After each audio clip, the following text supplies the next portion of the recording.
Going live, going live, going live, and we're live. Hello, welcome back. Thank you for joining me.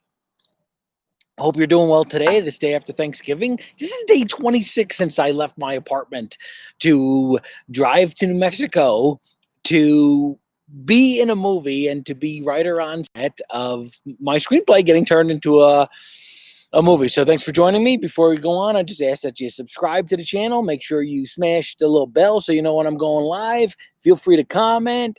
Like the video. It helps push it out to other people who are interested in kind of behind the scenes of making movies. And so here we go. This is our second day off. Our weekend's kind of middle of the week now, or the end of the week, because of the Thanksgiving holiday. And I think from now on, our days off will be Thursday, Friday. We're going to be a Saturday through Wednesday schedule. So I didn't talk about Tuesday night, and I didn't talk about Wednesday and what was going on there. So Tuesday night, we've been going to bed early, or at least I have, because we've been getting up at 3-4 o'clock in the morning to get out.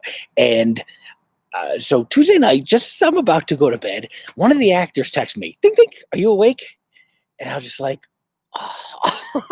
The lazy, tired, beaten, got to be on camera the next day actor just wanted to go to sleep. And then the writer who, is excited that, one of the actors actually cares enough about my opinion to talk to me about the scene that we're going to shoot the next day, perked me right up. And in fact, the director, the producer, and all the actors, they have all been so generous in making this an entire collaboration, not just with me and, wanting to honor the scene, the intention of the words and the intention of what's going on in the movie, but to honor each other and everybody else's ideas and opinions. And it's really become a collaborative thing. And I think if we had a writer with a bigger ego, no, but really, like, ego could easily kill that, or actors who I'm just going to do this, or a director who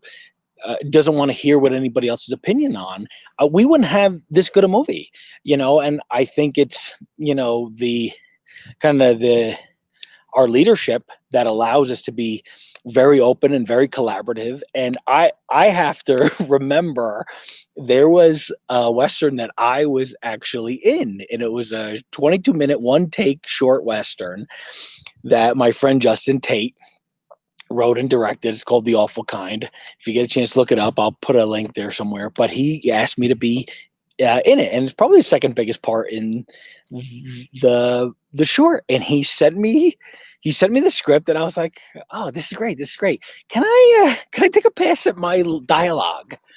And he did. He was like, "Yeah." So he sent me the final draft, and I rewrote my dialogue. And of course, I did it based on everything that he had sent me. And then I sent it back to him, and he was like, "I love this. I don't like this. Let's take this out. This is what we're going to do. This is what we're not going to do." And he had no ego about it. He wanted this to work. He wanted me to make my character my own. And I never thought, just because I added some sentences or some words or some lines, that I was a writer on this project. Right? I might have written some things, but I literally just took what he had written and interpreted it. And, it's a tricky thing. And now here I am in the same situation with like 7 actors, major actors. And I had another friend, Schwartzy, actually would say this to me a lot. He goes, "Are you ready? You ready for the actor's notes? You're going to get actor's notes." Because then there's a director and a producer, and then, you settle a script until everything's, you're all happy with it, and then you send it out to the actor, and you get the actor involved. And, "I don't want to do this," or "This is not how I see it." And then rewrites come, and then you get the second actor, and rewrites come, and then the third actor, and rewrites come, and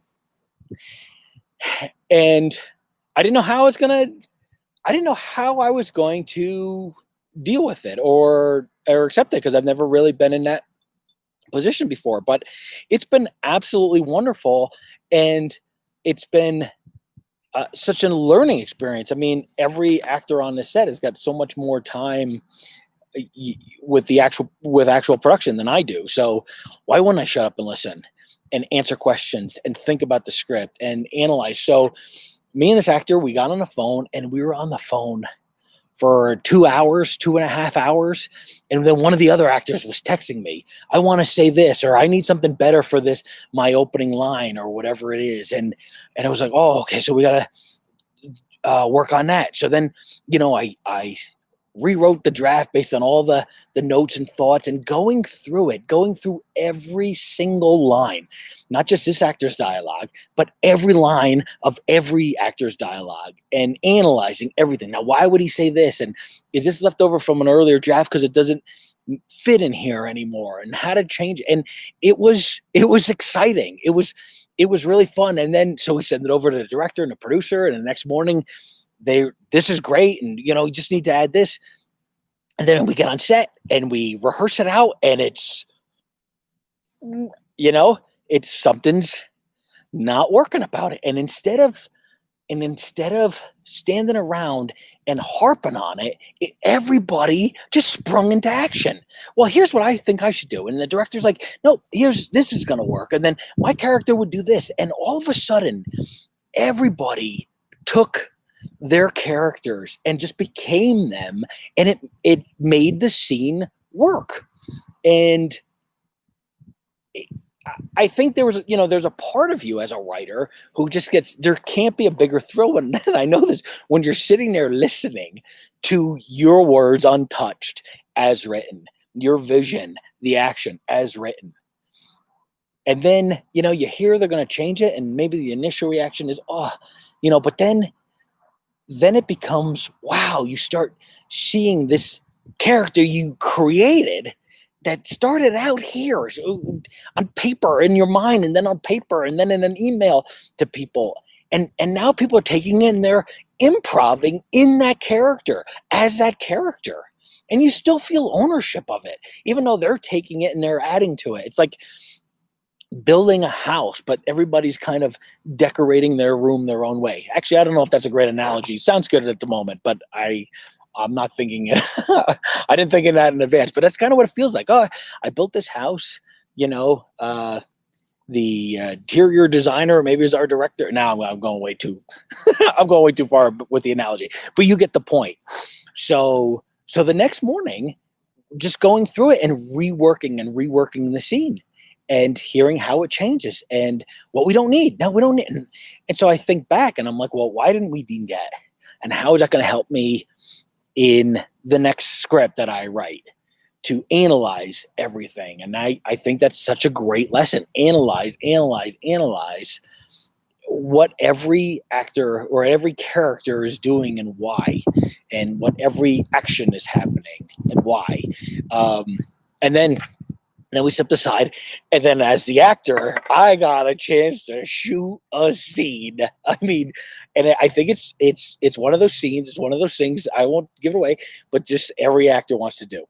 Every actor wants to do this, and I got a chance to do it, and it was wonderful. It was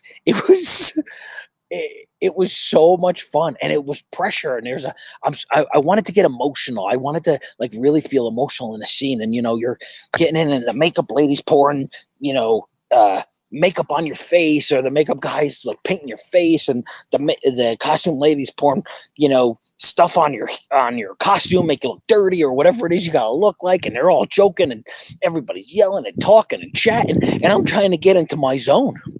And I realize everybody only cares about everybody just wants the best thing, what they're doing. But like, I have a process too, and I can't impede on what they're doing. They need to do this stuff right before we roll. And so it's on me. I have to find that moment. I have to get into it with all that stuff going on. And that's being professional. And I'm not sure I pulled it off or not. Director seemed very happy. I love doing it, but it was it was a challenge, and it gave me a whole new respect for actors. I think I mentioned the other day how like all this stuff's going on, and then action, and you gotta be in this moment. And so then we shoot my scenes, and it was just the kind of the time of my life. And then we go back to shooting the scene that we had rehearsed in the morning and that we had written night before. And we're chasing the sun. And one of the one of the many things I love about this process and this film in particular, and our director and our DP is that I think I mentioned there's really no lights on the set. They are going with natural light. They are chasing the image, and what I also love is it's because every time the director shows me an image, I'm just like, he's like, yeah, but yeah, it's beautiful. It's not about that. It's about the storytelling, the performance, the blah blah blah, right? And so it's like it's good to know that. It's good to know that that's what they're focused on, and at the same time getting these incredible images. But because of that, because of their, uh, you know, really know what they're doing with how to capture the picture, we're chasing that sun and we're not faking anything. We're not CGIing, we're not lighting things. It's just they're going with what we got. So that sun is going down and it is going down fast because it is almost December. And we're we're going through the scene, we're going through the scene, and we're all just trying to find our places. Or I should say they. I don't have much to do in this scene, to be honest, but I love being there. It's all these crazy heavy hitters and me. I feel I, I was like, I don't know which one of these things don't belong. Although I actually don't feel that way when I'm there. I feel right at home. Sometimes when I look back, I'm just like, what, how did this happen? But yeah, and so we didn't get through the entire scene, and we're going to be continuing on. It's a very, I mean, every scene is pivotal, important, but this is a big setup. This is where all the characters are in there at one point. So we all go through the scene and we think we had the script, and then we go and rehearse it, and we like, oh, we don't have. And so now, now today again, and I was getting notes last night. The director, he was like, "Oh, we got to put this back in. We don't have this, so we need this moment again." And then two of the other actors are hitting me up. We need this back again, and uh, it's just, uh, it couldn't be more perfect as a learning experience to go through this and to see how these actors are interpreting your characters, your words, and how it changes. And you gotta be flexible. Because I could just say, I don't believe it. I don't want to do that. Nope. This is how it's written. And you know what'll happen? It's not gonna come out good. It's not gonna come out good. They're not gonna want to talk to me. I who knows, what would end up happening. But like, you can't. From my perspective, I don't want to. I'll give them my opinion, and I will fight for what I believe in and say what I think and why. And what's been great is I've won some of those. I don't want to say like winning and losing, but I've gotten my point across, and we've gone with my original intention. And then there's other times that they brought something that just uh, blows whatever I was thinking out of the water. And what's great is I'm going to get the credit.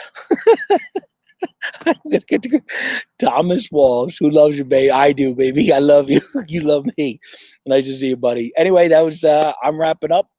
Um, I'm wrapping up. That's the end of it all. So thank you so much for joining us. Make sure you subscribe here, like these other videos. Check out some links in the bottom. I love you guys for joining, and we'll back shooting tomorrow. We'll see what happens.